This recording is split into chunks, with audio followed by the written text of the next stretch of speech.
So anyway, where I was starting with this is what brought this all about is a few weeks ago, a friend told me that she was waking up every morning crying and she couldn't figure out why, because she had food.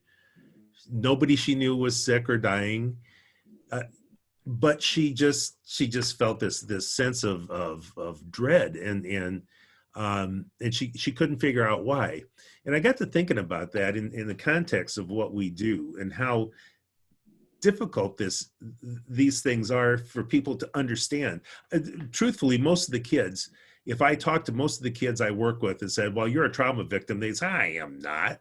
I just had, they, because they don't necessarily understand that what they have done, how much it harms them, or not what they've done, but what's happened to them, how much it can harm them. So the point of this is that all of us are experiencing trauma, and we may not feel like we deserve to, uh, but we do, and it's something that we need to get help with, and it's something that we need to work with. I'm not seeing any. What's our time like? Well, the purpose of this, I'm going to go ahead and get started. I have a few preliminaries here, and then I'm going to introduce this panel. The preliminaries is that this is like I said, we're going to talk about the stress that COVID-19 is putting on people's lives. A little housekeeping, it's a webinar. This is not meant to be interactive. However, all participants can channel questions. They can pop questions into the Q&A. From I just got a note here that we have a watch party. We have a Facebook watch party. So hi guys, we're just getting it rolling. People who are participants can ask questions. Now the watch party there, maybe you can. I'm not sure how you could get questions to us, but we do have a series of topics that we've worked out with this group. If you do have a question, if you're an attendee and you do have a question, there's a Q&A button either at the bottom of your screen if you're on a computer. If you're on a iPad or a phone, it should be on the top of your screen somewhere. And if on an iPad, you usually have to kind of poke it to get it to even show any of the choices. So we do have I have a silent angel on the line here. So if you really have a technical problem with this, just ask Connie a question. She knows way more about this than I do, and she can answer that. And if you do ask a question and you don't hear the answer to it right away, either I know we're going to get to it, or I'm going to combine it with another question similar, because I actually have kind of a forum here, or a plan for some of the topics we're going to talk about. Not all of them, but I would like to get this done in an hour or so. If we're still talking at 8, I'll go as long as these experts are answering questions. But there's a monk marathon going on at 9 o'clock, so we got to be done by then. So. I don't know if anybody's is familiar. If you're not familiar with Monk, this is an obsessive compulsive detective, and watching him, he's a germaphobe. It's so much fun to watch this guy. Every time he shakes hands, his assistant hands him a wipe. So it's perfect. So I'm going to start by introducing these people that are sitting here so quietly and patiently on the screen. We have Kristen Perry Mahalik. She's a member of the Lost. Hey, Kristen. She's a member of the Lost Voices Board of Directors. She's a professional counselor, and she has a private practice, and she kind of specializes in recovery from trauma, especially children. Kristen, would you want to expand on your practice a little bit? Yeah, so I have a long history of working in community mental health, working with kids in foster care. I have training in trauma-focused cognitive behavioral therapy, and I have national certification in that. And so a lot of what I do is working with kids in particular with trauma history, but I also see a lot of adults with trauma history as well, and then kind of the full gamut of why people come in for therapy. And I actually work with a couple of private practice clinics. I work with Great Lakes Psychology Group and also Counseling and Resource Center of Dearborn. Okay. I see the problem. I see why we don't have people signed in, and I had not clicked on my wife just wised me up. So thank you. I'm hoping you have 7 attendees on board now. I'm sorry, folks. All of you folks that were kept waiting, I apologize. It was a, I write jokes for a living. I mea culpa. I didn't know there was a button I had to click to let you guys all in to get this thing started. Oh, we have a wonderful turnout here. So just to briefly recap, and I'm gonna, if you have a question, click on the Q&A on the top of your screen if you're on an iPad or an iOS device or any kind of tablet. At the bottom of your screen if you're on a computer, just click on that, type your question in, and we will get to it. And you just missed the introduction to Kristen, who is a therapist. The thing that you said really that struck home, that Kristen Perry Mahalik here is on our board of directors. What we do is classified as cognitive therapy. And I know that because a therapist told me that about 10 years ago. He stood up, what you're doing. I thought we were just writing songs. But he said, no, this is classic cognitive therapy. And he explained, and again, to reemphasize, we are not therapists. They are. These people on the screen are therapists. I'm not. I write stupid jokes for a living. So Kristen, go. I'm sorry. Do you mind repeating? Do you want me to recap? Yeah, recap. Yeah, okay. Yeah, so I'm Kristen Perry Mahalik. I am a therapist. I work primarily with children. I specialize in working with children with a history of trauma. I also see adults with history of trauma and kind of the full gamut of why people come into therapy. I have national certification in trauma-focused cognitive behavioral therapy. And I actually work at 2 private practice clinics. One of them is Great Lakes Psychology Group in Novi, and the other is Counseling and Resource Center in Dearborn. Excellent, thank you. And we have Dr. Lori Lichtman here. She's a clinical psychologist. She's also, she's in private practice in the Ann Arbor area. She's also a member of our board of directors. Say how lucky I am to have these people around me. And Lori, do you want to talk a little bit about your practice and your background? You'll need to unmute, Lori.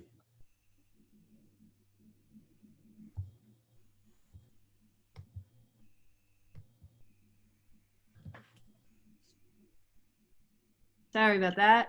It's all right. Yeah, I'm a clinical psychologist in a private practice group called Ann Arbor Center for the Family. I see all different ages with all different kinds of problems.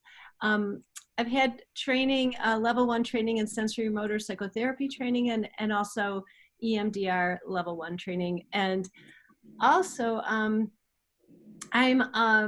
a volunteer for SOAP, Save Our Adolescents from Prostitution, and we do hotel outreach to educate hotels about the risk factor, the red flags of human trafficking, and we also do human trafficking survivor retreats, and I'm a volunteer for those. And Michigan Abolitionist Project, Ann Arbor Group, I do some education in the schools for human trafficking prevention. All this, and this emphasis on human trafficking, again, if you're not real familiar with Lost Voices, a lot of the youth, a lot of the young people that we work with are victims of trafficking. They have been trafficked. They're trying to recover from that. So that's really a big issue here. Dr. Grant Drake here. Grant is another member of my board of directors. He's a clinical psychiatrist. He retired from private practice, but he spent several years working with prison inmates in Michigan, which is a really specialized thing, and it gives him some really deep insights into the type of people we work with. And Grant, you want to say a few words? Yes. Well, in addition to my private practice in Ann Arbor for many years, for the last 10 years, I worked at Michigan's only women's prison near Ypsilanti. And there we did try to implement trauma-informed care, TIC, which is what Lost Voices has been increasingly incorporating officially and into their work. So anyway, I try to add what I can when I can. All right. And then rounding out this panel is Dr. Michelle Monroe Kramer. Michelle's been consulting with us for about 2 years, going on 2 years anyways. Been hugely, Grant just mentioned trauma-informed care. We discovered, again, I discovered, these people knew it, but I discovered that what we do is trauma-informed care. Our process is trauma-informed. And Dr. Monroe Kramer has been helping us really understand, articulate what we do. She's been helping us develop team training and program assessment. She's the head of the Cascade program for trauma-informed care at the University of Michigan School of Nursing. She's also as a nurse and a midwife, so she's just the most wonderful person on the planet, other than the rest of this group. Michelle, you want to say a few words about Cascade or? Sure, yeah. So I am a nursing faculty at the University of Michigan, and we have a group of faculty that have expertise ranging from adolescent health to occupational health to just focusing on kind of trauma more broadly.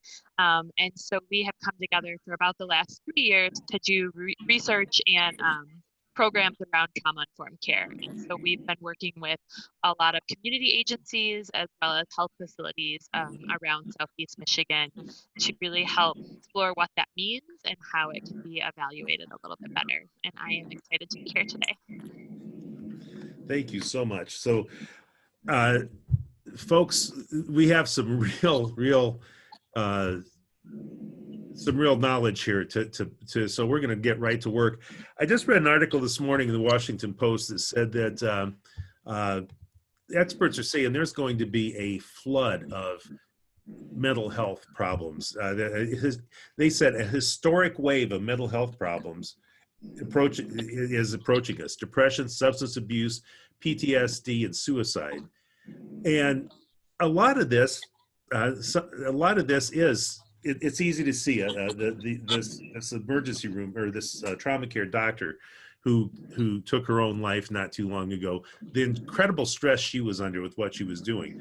I don't think a lot of us, though, understand, and really the reason for this group tonight is that you folks, every one of you, is also facing stress and trauma. And I want to open this up with, first off, can you guys define trauma? Who wants to grab that one?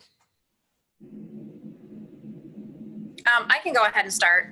Mike, actually, can you pull up that graphic that's the definition of trauma? Because I think that I certainly can. I was just thinking of that quote that we have on there that basically says something to the effect of the definition of trauma is, yep, there it is. It is the normal reactions of normal people to events that for them are unusual or abnormal. I really like that definition because I think a lot of times when we think about trauma, we think of the trauma situations. We think of, kids that have gone through abuse and things like that. But I think this really helps us define how trauma relates to our current situation with the pandemic, because we are having normal reactions of typical people that we are all responding to a really unusual, abnormal situation in this pandemic. We're dealing with not only the stress of worrying about our health, the health of people we care about, how this is going to impact us economically, job-wise, all of those kind of things. And then on top of that, we have the social distancing, which means that normally how we would deal with stress is through connection. We would rely on our support people. And one of the things through this is that as much as we can connect with people through video and phone calls and all those kind of things, it's not quite the same as in person. And so we are lacking a bit of that connection that normally we would be able to turn to. And so this is really an unusual situation for all of us. And so we're having a lot of normal reactions in terms of how it impacts our brain and how we are in a state of survival in terms of our brain currently. That's superb. Michelle, you have some? Yeah, I mean, I think the thing I would add to that too is our Mental Health Service Administration defines trauma with the 3 E's. And so recognizing that there's an event, and for us right now, that's the pandemic. And everyone experiences that a little bit differently. And so individuals who've experienced a lot of traumatic events in the past, they may be kind of going through this pandemic differently than others. And that essentially determines kind of the effect on us. So for some individuals, I think Mike mentioned the emergency room doctor who had seen a lot of trauma in the ER. That effect on her was likely very different than someone who hasn't seen kind of the trauma in the healthcare system and what that looks like. Excellent. And I brought up another graphic we have here. These graphics, incidentally, are out of our Lost Voices training program that Dr. Monroe Kramer helped us put together, as well as our board members. But so you can see the types of things that can be stressors. Mike, I'm actually seeing the notes and not the graphic right now. Yeah, I was gonna say, I think you have the wrong thing pulled up. Oh, I do? Okay. Yeah, you have our topics. Okay.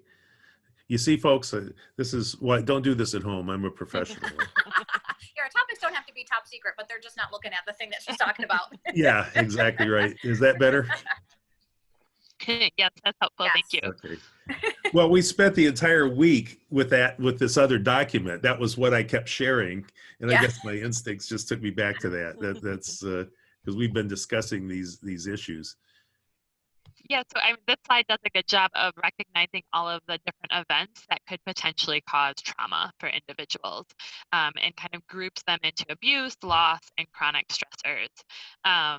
And so you can see how somebody could have experienced a multitude of these things and how that can really impact how they're personally experiencing this pandemic as well. And just one more thing to add is that it's really an event that you don't think you have any choice over, that there's no way of getting out of. And so the helplessness is pretty profound. It's a great addition. We're not leaving the pandemic right now, are we? Nope. Yeah. So does this kind of hit on what you were saying, Lori, that this idea that you're helpless, so you have to respond, but you can't respond in some way that's necessarily useful, so you respond primally, and I guess fighting can be useful in the right circumstance, but not always. Exactly. There's these survival strategies that we go into to help protect us and keep us safe. And when we're in our primitive brain, the amygdala, and I think Michelle and Kristen, you could speak about this, that we go into these different survival strategies: fight, flight, freeze, submit, and attach, cry. Yeah, Lori, I mean, I could talk about this endlessly just for fun, because I'm a brain nerd, but yeah, exactly. So when I was talking about the survival part of our brain, this is what I was referencing. So how our brains develop and how they respond to things is bottom up. So when you think of like the base of our brain is brainstem, and so that deals with basic functioning. It makes sure that it keeps our heart rate regulated, that we're breathing without thinking about it. It keeps all of our organs running, sends the messages back and forth.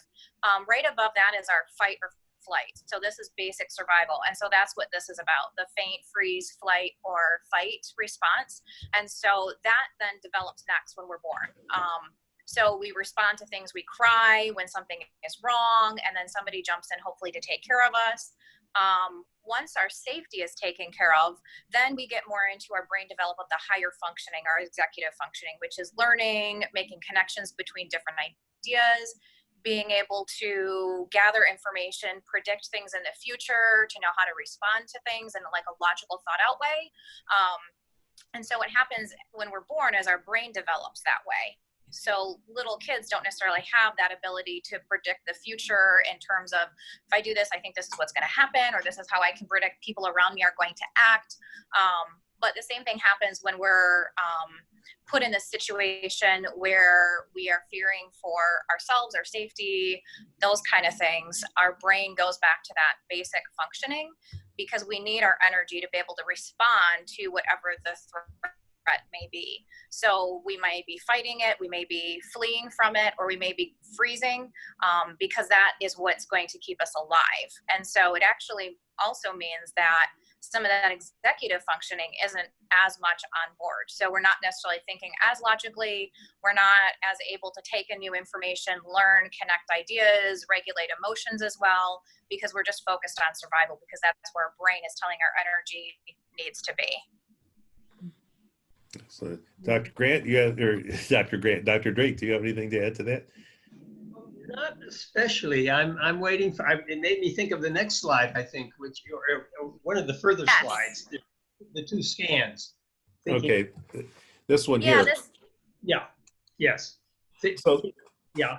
that actually leads to my next question: is how does trauma affect the body? You know, we think of uh, we civilians think, well, you know, I'm out of sorts and I just feel bad, and I'll get over it, I'll get better, and come to find out that's not the case. So, do you want to address this?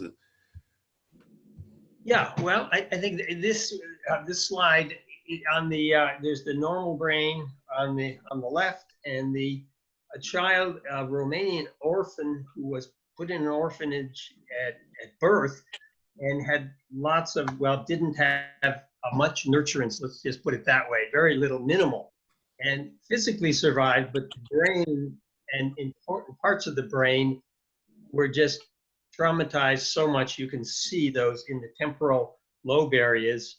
That has to do with emotional processing and experiential processing are really empty there. You see that red suggests a lot of normal high activity, and black and blue represent no or low activity.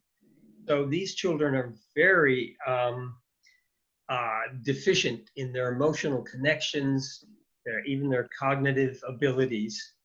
But it makes me think that, you know, when a brain is stressed, if you stress a brain long enough and hard enough, there are these anatomical changes that can happen. And they can be fairly lasting, but they also can be resilient enough to, when you de-stress the brain, we're going to be talking a lot more about that later, how you de-stress the brain, then brains can actually come back a great deal, unless they've been permanently damaged, more like this child. He can come back a little bit, but not all the way. So there may be lasting effects. And this is, again, someone severely abused. So how does all this relate to COVID-19 and the lockdown? You know, again, it's pretty easy to see a doctor. By the way, we had an attendee say that he was reminded of a John Prine lyric. And of course, we know that we lost the incredible songwriter John Prine to COVID-19. But it reminded him, the nurse who committed suicide reminded him of the John Prine lyric, like a nurse with her head in the oven. So that's John's. he was amazing guy. So how does all this relate? You know, again, it's easy to see someone who's severely traumatized, this Romanian orphan, a trafficking survivor. How does this relate to what's going on right now? This those of us who basically are fed, but we still wake up crying. I guess I can respond to that. So this graphic basically shows what I was talking about earlier in terms of the bottom up approach of the brain. So the bottom part is the survival state. We ask ourselves, am I safe? And then if the answer to that is yes, then we go higher up in our brain, and the emotional state is in the limbic system. And then the question is, am I loved? Do I have a sense of belonging? Do I have connection with other people? If the answer to that is yes, then our brain can go higher up to the executive state, which is more along the lines of, what can I learn from this? So just like traumatized children in situations where their brain is stuck in the am I safe and am I loved, am I connected to other people, right now into this pandemic, a lot of us are experiencing those same kind of things. So we're asking ourselves those same questions. Am I safe? I went to the grocery store yesterday and I put on a mask and I had sanitizer, and I was very aware of everything I was touching. I was not taking my kids to the store with me. So that as I'm grocery shopping, which is normally a very mundane or maybe even like a fun activity, like what fun snacks am I going to buy? My brain is instead on, where are germs? What have I touched? Don't touch my face. Sanitize everything when I get home. That is, am I safe? Nonstop through that whole situation. And so our brains are in that place a lot. And so what happens is that we are not spending as much time in the executive state, which is, what can I learn from this? Let me reflect on things. How can I take care of myself? And kind of like planning for moving ahead on how we're going to have routines and get through this and things like that, because we're so much focused on, am I safe? And when our brains are in that place of, am I safe and am I connected with other people, it's exhausting. It's really exhausting. We're taking care of just basic needs and getting through and making sure that we're safe. and making sure to some extent that we stay connected to people. And that is an unusual place for our brains to be in. It's exhausting for kids when they go through trauma, and it's exhausting for us going through the pandemic as well.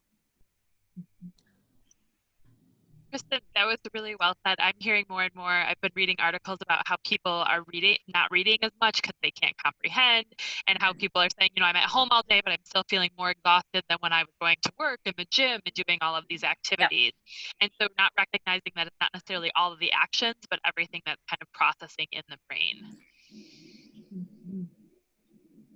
So in other words, when somebody finishes a day, when they thought, well, I was going to learn 5 new guitar chorded versions and I was going to do this and they didn't, because I've been going to master the pan flute, and I go through a day and I haven't managed to do that. I feel like I'm a failure, but it's really because I'm having trouble getting up to that executive state. I'm still worrying about either my own survival or the world's survival, or however I'm projecting. Is that what you're saying? Yeah, basically, it's our brain is needing to be so focused on those, more basic survival things and the more basic parts of our brain. So you're right. If you're going, I feel like I didn't get much done today, or I didn't physically do much, or I didn't really learn much new today, or I felt like I don't really accomplish a lot, but I'm exhausted. Why is that? This is why, because our brain is working really hard just in basic survival and staying connected with other people, where for a lot of us, most of the time, we already have those mostly taken care of. We're not feeling as unsafe every single day. We're not feeling as disconnected as we normally are right now. If we were, we would be feeling the way that we are now. So that's why we are so exhausted. And it does impact focus and ability to learn things and all of those sorts of things. And besides the lack of contact with people, there's no predictability, and predictability in our schedules really helps us feel safe. And also, we can just kind of go on automatic, actually, so we don't need to struggle as much throughout the day. But now, everything is turned upside down. People at home, kids at home, parents struggling to figure out how to do their work if they're working from home and taking care of their kids. So that whole lack of schedule and predictability is, I think, creating also more stress. Okay, so I have a question here. So what can you do to work your way up to that executive state? If you find yourself worrying about, okay, I'm down to my last 3 rolls of toilet paper, how do you get I was in that state of mind. Yeah. Well, we have these hunter-gatherer. I noticed at the beginning of it, I had these hunter-gatherer kind of primitive instincts to take care of my family. What is my family going to need? And I literally found myself itemizing, what are the things that we might need and that I have to figure out how to provide? And it's crazy. And I think this might be where you get this hoarding and some of the other crazy things. What so how could we move? And I want to remind you, use the Q&A, folks. If you have a question, you have something you want added in here, there's a Q&A on a computer. It should be on the bottom of your screen. If you're on a tablet or a phone, probably on the top of your screen. You might have to poke the screen to get to it. But then type in your question. We'll get to it, or we'll fold it in with another question. So I'm sorry. So we're sort of talking about coping skills here. Mm-hmm. So who wants to field that one? What can we do to work our way up to the executive state? I think, I guess I can start. Lori kind of touched on it already in terms of one of the reasons that we are in the lower states in our brain, in the survival mode, is because not only are we concerned about safety, but our routines are completely off. The world is upside down right now. instead of going to normal job, school, all the things that we're normally doing in our normal routines, that is all over the place right now. We're working from home, kids are home from school, we're participating in meetings by Zoom. Everything is very different. And a lot of those routines do provide that sense of safety for all of us. So one of the things that I've actually been talking with a lot of my clients with in my Zoom therapy sessions throughout the week is creating some kind of routine for yourself. So if you are working from home, the kids are from home, don't have a schedule in terms of, I need to accomplish all of these things. I need to learn all these new things to put a lot of pressure on yourself, but create a routine so that you have some sense of predictability in your life. Make sure that you are not sleeping in much later than you normally would, staying up all night. Make sure that you have some kind of routine, that you are showering, getting dressed, basic things like that make you feel like, okay, I've started my day. Make sure that you are going for a walk every day, that you are connecting with somebody every day, whatever you need in your routine to take care of yourself. Make sure that you have some sense of routine so that there's a sense of predictability every day. And that will help you feel that sense of safety that we normally have, where we kind of autopilot our way through to a sense because we have our routines established. So that can definitely help. Thanks.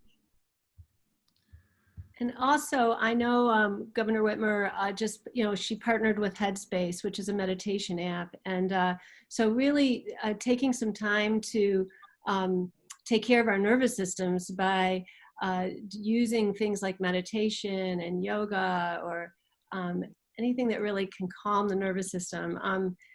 Been looking at Kristen Neff's work with the mindful self-compassion, and it's just really checking in with yourself in terms of your feelings in your body, in terms of being mindful of where those feelings sit in your body, and then asking the question, what does the feeling need? And one of the things that it might need is to know that you're connected with all of humanity.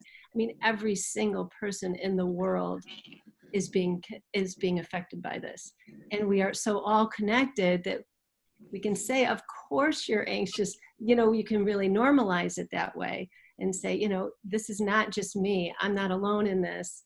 And then the other piece is really practicing self-kindness. And, I probably do this a 1,000 times a day, is just taking my hands and putting it on my heart, and just feeling the warmth of your hands on your heart can just really relax, the nervous system, and then the executive functions can go back online. But taking some time for that, real, to give you a sense of comfort and peace. Yeah.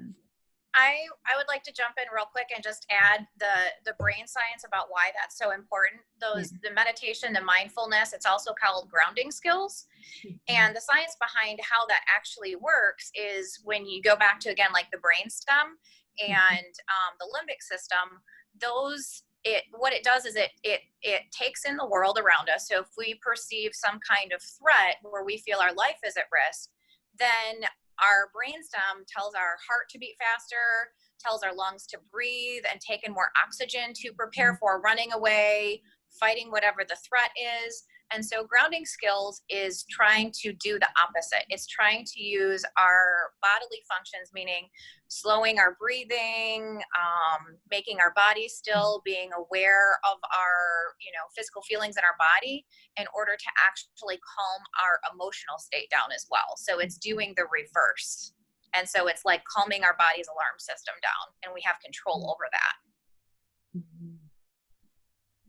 Yes, I might add that in preparing for this, I was reading up a lot on PTSD and the treatments of it.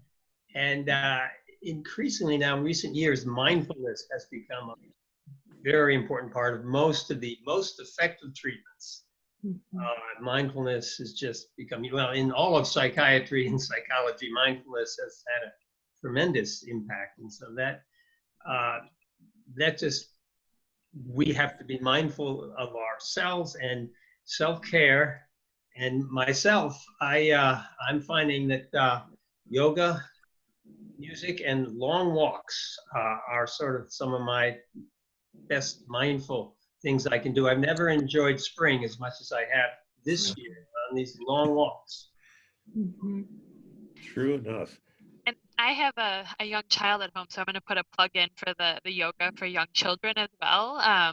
We have found a lot of yoga online, so Cosmic Kids, but doing it with the child is the same thing for them, the same thing for their brain. So they're noticing there's no routine, they're noticing things are out of sync. And so getting them to actually kind of do some breathing and some controlled movement is really helpful for calming them down as well. Mhm. Oh, that's excellent. Now, just so everybody knows, I've got a couple questions in the queue here that we'll get around to before the end of this. They're not quite going in the flow yet, but these are good questions, and we will get to them. So you know that. So I actually had an observer or a question, just personally. I'm a PTSD survivor, and I use a weighted blanket. I have a 20-pound blanket that I put over myself, and it lets me sleep 100% better than I did before. Why would that be? Where the heck is that coming from? So Mike, I have one too on my bed and I love it and it helps me sleep as well. What it does is it's giving that sensory input to our body. And that is similar to, not that it's the same as a hug, but it provides the same kind of feeling of pressure on our bodies. And that gives us a feeling of security and being grounded in our bodies. And so it actually has a calming effect on our bodies, and that message goes to our brain and helps us relax. And those kind of things are often used with people with autism as well, because they will become overwhelmed by sensory input, and so it helps ground them in their bodies. So it's a hug. It basically. Yeah, basically. Yeah. Which actually exacerbates our pandemic problem, because we don't get to hug.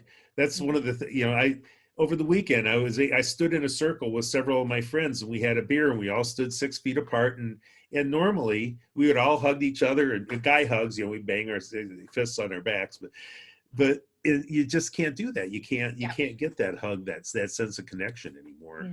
And that sense of connection, that social engagement, really is our safety. It's a safety valve. It's like it's safety in numbers. So when we don't have that, when we're, the sense of isolation, that causes a lot more panic. So, I was thinking about the body. What I've been doing is I went back to jogging, and it's like, I can actually control something. I have some control in my life. I can go and, just take care of my body. And that has been an incredible comfort and grounding for me. And also hearing the birds singing, it's like, oh, life is still normal. Like there's something normal out there. And so kind of using nature as a way of calming as well. I think it's Excellent stuff. I do have a question that's a little on this off to the side here. It's not really, but the curiosity question. What is? Let me get this back up again. Someone wants to know. Maybe Dr. Drake can pros. What's this gray area in the back of the brain? Is that memory? No. The gray. Just wait. Let me just see now. Did I share the right screen? The gray area is sensory and motor area. The very back of the brain above the cerebellum is the visual. That's the bottom half. The top half is more sensory, auditory, and all that. Excellent. Okay. Very good. So what we've been talking about, and this is a graphic that I particularly like, that when we do our training, to get people an idea of how complicated all of this is. Most of us, because these professionals really understand that. Most of us just think, I feel like, I'll get over it, or whatever. Or we understand that people are hurt, but we don't understand how complicated it is. There's so many aspects. There's so many things that play into this, and every single case is different. Everybody sees this from a different aspect. So we've got some we've got some techniques here. So, uh, I have a question. What do we say to people who are suffering or have family suffering from COVID-19? And this is another thing that I've been thinking about, bereavement. How do you even deal with that? I can start with this one. So one of the other things I've been doing during this outbreak is I'm actually doing contact tracing. So I call people who are positive and follow up with them until they are recovered. And I think one of the hardest things for people that are suffering or that have family suffering is they can't be there in the same way physically. So they're not allowed in hospitals if their family members are in the hospital. And then even if they're at home, if they're not COVID positive, they're still trying to maintain distance so that they don't get infected and take it back to their family. So I think it's thinking about more about what we can do to help them. And so, you know, can you have some food delivered to help so that they don't have to go out, or to their family so, you know, the family doesn't have to go out? Can you help connect with them like via FaceTime or something like this, or help, you know, them kind of think about how they could connect with their family if they're in the hospital? I know a lot of hospitals are using iPads and ways to try to connect family members and friends so that they have that visual cue. You know, thinking about other things that they may need help with. If they're sick, they're likely not taking care of their yard. So thinking about things that you can do to help support them, because we can't have that same physical contact, is one of the suggestions I would have. And Okay. I'll jump in talking about how do we maybe talk to or support people that are experiencing grief if they have lost somebody to this. I think just overall, one of the things that's really important with grief, I think a lot of times we're so worried about saying the right thing that we're worried we're going to say the wrong thing and then we don't say anything. And I think the most helpful thing that we can do to help somebody through grief is connection. Normally what we do is when somebody passes away, we have funeral, we have memorial, we have visitation. The purpose of that is, one, to honor the person, but it's also to bring us together for connection, because that's what helps us through our grief. And so finding ways to do that during this current pandemic is even more important, because like Michelle was saying, we're not all together in the same way that we normally would be, and it requires that we have this social distancing, and that's also happening when people are losing people currently. So being really intentional about not being afraid of saying the wrong thing, just simply saying, I'm thinking of you, how are you, do you want to talk? Just those things. You don't have to say the right thing, just knowing that somebody cares and creating that connection is really what's important to people, and is really what helps people get through grief. Grant, did you have something to add to that? No, she said it very well. You said it well. Connection, that word connection is the big thing. We are social beings, basically. And the connections, the most important connections when you're in a difficult situation or a trauma situation, the more support, meaningful, well-felt, sincere support you get, the better off you are. And that's what funerals did. And so we're going to have, virtual funerals and virtual grief counseling and all of that. Virtual wakes. I'm Irish. We hoist the glass, pour the parting glass, and yeah, you do lose all of that, don't you? That's so that this may not be related, or it is somehow in my mind. But another question is, what do you say when a 5-year-old says, "Mommy, is Corona going to kill us?" Where do you go? I think the biggest thing is to give reassurance that we're doing everything we can do to be safe.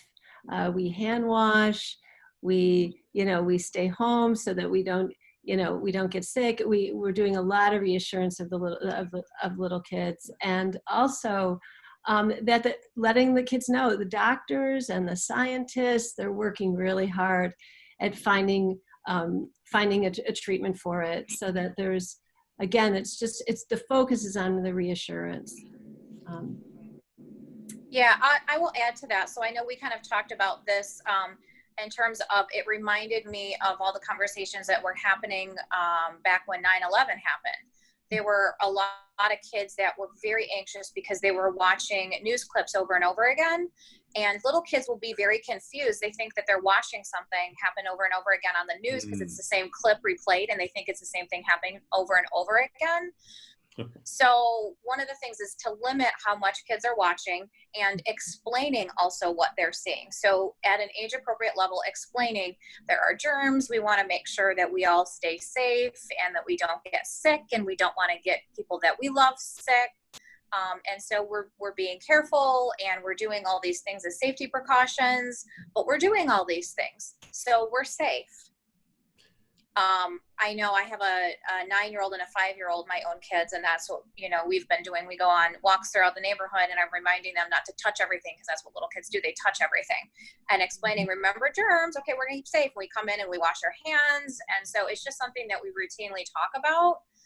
So reassuring, yes, we need to be safe, but we're doing these things, so we are staying safe the best that we can. So the disruption in the other piece.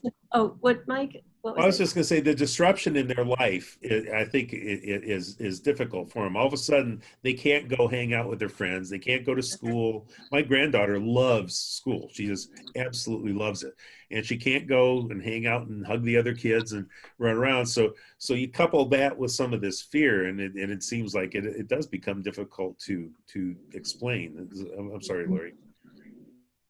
And I think also just parents, the parents I've been working with, they're so stressed, and that stress is going to come through to their kids. Yeah. And so they may be more irritable, they may be snapping a little bit more, and kids think it's their fault, and may even take on, something that they did wrong caused the virus and stuff. So there's got to be a lot of first of all, the parents taking care of their own well-being, and then communicating to their kids that it's not their fault, that it's not their fault, that this is something that, they're stressed about, that they're taking care of their feelings, but that it's not their fault. The kids, it's not their fault.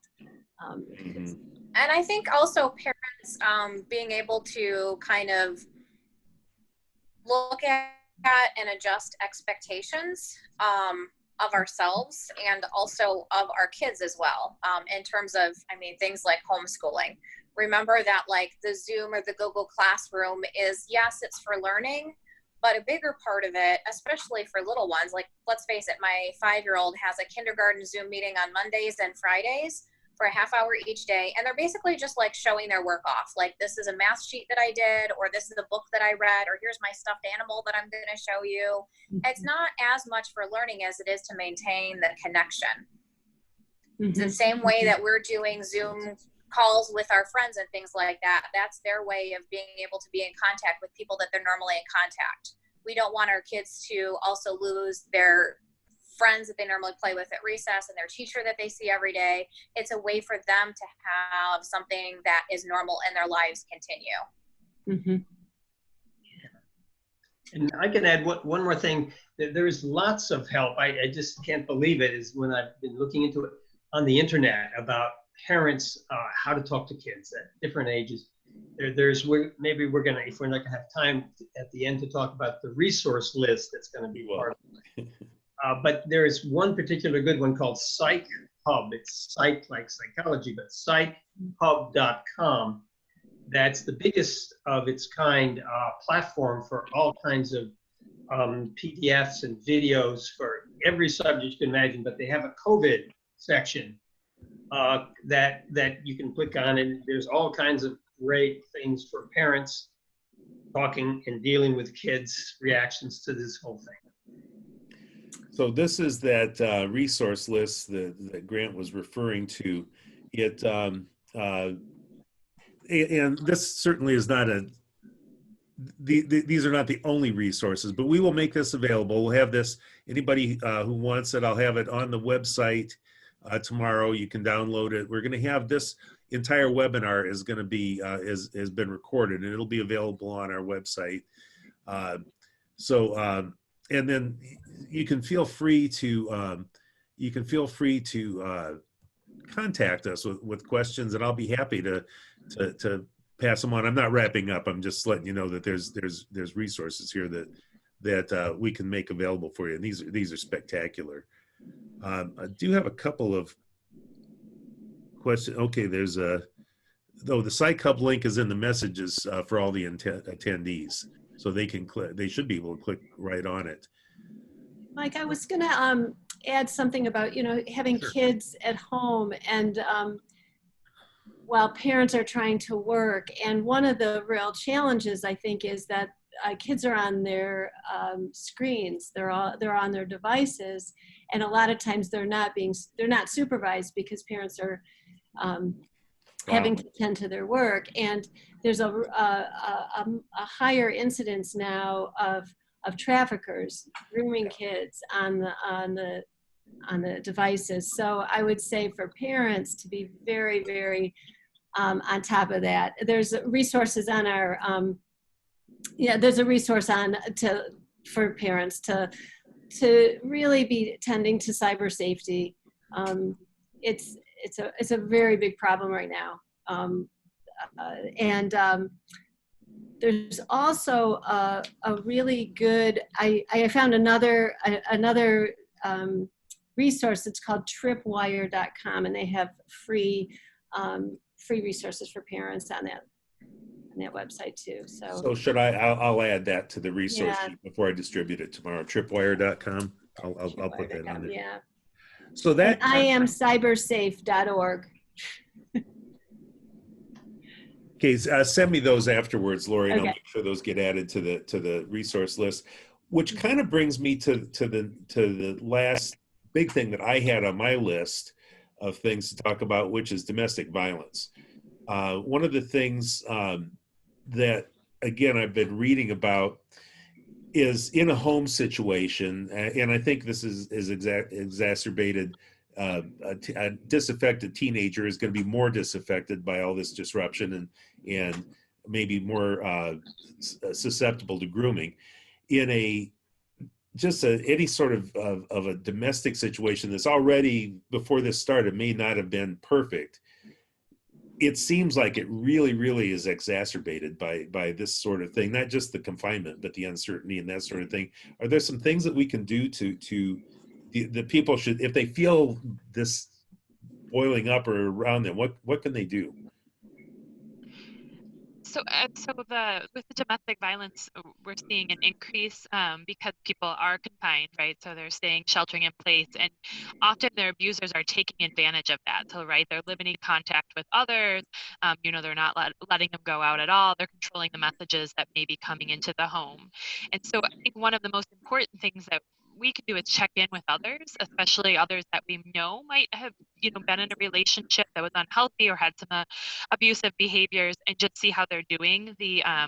The shelters locally are working very hard. I know some states are actually doing things to make sure that people have places to go, so they're putting them in hotels. So there are a lot of resources available. It's just being able to connect individuals with that, and that can be hard when someone's constantly in the home with you, monitoring your computer, monitoring who you're talking to. And so I think it's really important to reach out to others, and I'm sure that other people here have more to add as well. The only thing that I have to add to that is making sure that we are thinking of children as well in terms of reaching out and checking on. Because of course we need to do that with somebody that, we are concerned maybe they're in an abusive relationship or there's some concerns there, but also just maintaining contact with children in our lives, whether it's, our nieces and nephews, if, grandchildren, whoever it may be, whether it's doing video chats with them to keep contact. And it's not only just to, check on safety, but it also just relates to that connection as well. Mm-hmm. Anything?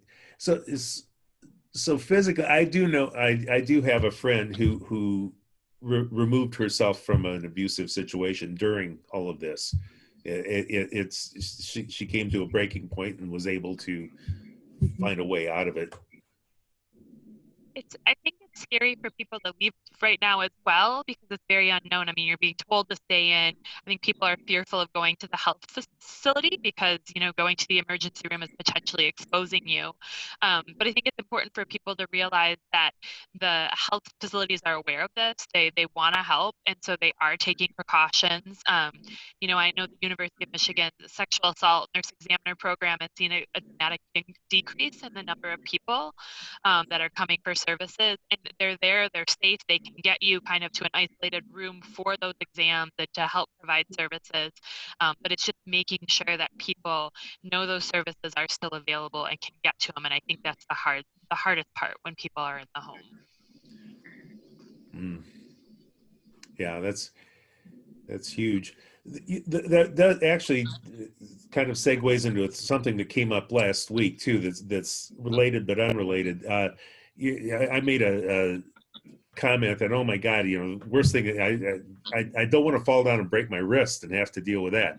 So medical services, and you pointed out, medical services outside of coronavirus are available. They're just not going to be necessarily in the way we normally would have found them. But the healthcare community has really gone to great lengths to make things available. I hear people complaining, oh, there's hospital beds. There's no crisis here. There's hospital beds empty. Well, that's because we're mitigating. Okay, I get that. But what else? Is that something that we should emphasize, that maybe people aren't as helpless? Not the right word. No, I mean, I think healthcare services are definitely still available. A lot of places are doing virtual visits. And so I think we're diagnosing and prescribing a lot more based on people's symptoms without first, you know, having to physically see them.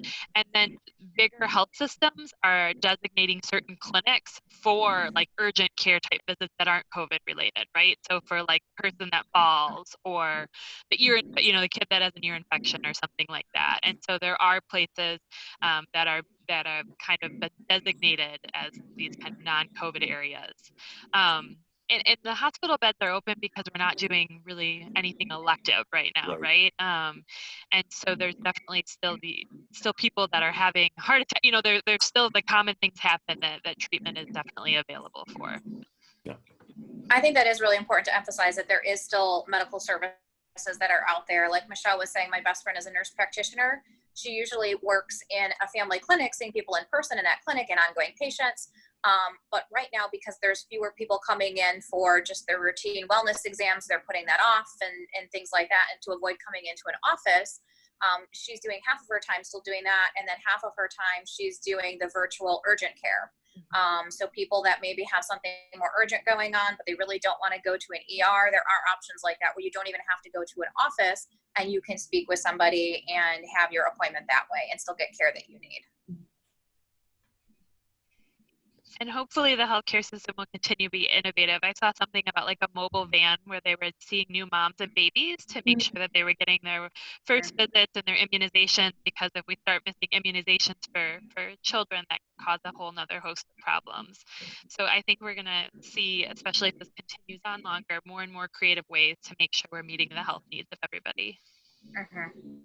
And I think just to think about silver linings in this experience that we're going through, because what you said was creativity, Michelle, and I was like, I am so blown away by people's creativity, and that includes like what Lost Voices is doing with putting a virtual songwriting experience for people to, you know, offering that online. So and because, you know, to create music together is another way to have this social engagement and to feel attuned and to feel safe. And I just have been just inspired by the creativity. I agree. So a couple, did you have something to add, Michelle? No. Well, I have one last question. How can we deal with what seems like craziness all around? We have all these mental health professionals, so you guys are good at crazy, right? I know for myself, it's starting with going to the body and trying to just sort of calm the body, calm the nervous system. And that's why here I am coming back to my heart again. And yes, yeah, the resilience. This is the process by which one moves through a trauma event, utilizing various protective factors for support and returning to baseline in terms of an emotional and physiological response to the stressor. So whatever brings you back to baseline in a healthy way, whether it's nature or singing or, connecting in some way with yourself and with the people that you know in your life, I think that can help deal with the craziness. It's chaos. It is. And I think one of the things too is reminding ourselves that within this chaos, finding ways of creating that consistency and remembering that some things stay the same, right? So even though we don't know when we're going to be back to a place of normalcy, seeing people in person, celebrating birthday parties the way that we normally do, we need to find ways of creating a new normalcy. And like Lori was speaking to, finding those ways that ground us and keep us connected. So I've been doing a lot of just like walking in the neighborhood with my kids so that we're out of the house and we're getting, the wind on our faces and sun on our faces and change of scenery and things like that. And that helps ground us. Finding ways to stay connected, whether it's through video, whether it is, writing handwritten letters to people and sending that, or, whatever ways keep us connected. Because again, those lower parts of the brain, that's what's important, is keeping ourselves grounded and keeping ourselves connected. Don't worry about, evolving into a better person through all of this or learning all these great things, or, if those things keep you grounded and keep you something out to focus on, great, do those fun things, learn music or learn a new language if that's what makes you happy, but don't feel like you have to. Just focus on getting through, grounding yourself, staying connected the best that you can. Excellent. I think the other thing I would say, and it really is dependent on the person, but I know some people have been getting really anxious watching the news and getting on social media all the time and seeing everything that's happening. And so really just gauging how you're doing. We don't necessarily need to watch every single news show about COVID every single day. I mean, that can be a bit overload. And so it's important to stay knowledgeable, but really gauging when you feel like you just need to take a break from what's happening around you as well. Excellent. Anything to add to that, Dr. Drake? Well, that's hard to add there. It's pretty comprehensive, isn't it? So well put. No, I just think, the idea of the craziness is, take a deep breath and then take another one and start connecting and grounding yourself. And that's kind of a silver lining also, that this is a time when we can discover more about ourselves, out of crisis. The word crisis actually comes from the Greek word meaning growth somehow, or that you can actually, something like that you can, out of a crisis can come new solutions. This is where we hope that the new normal is going to really be a better normal than we have for our society in general. And so that sense of connectedness, if we can hold on to that with both our inner ideals as well as people who want a better world, I think that can be a silver lining that can keep us going. Excellent. Well, speaking of, that's a perfect segue. We could wrap this up. I know that we're all anxious to get the 1994 Game 3 of the Stanley Cup playoffs is starting in about 15 minutes. So we all want to get to that. We are going to have.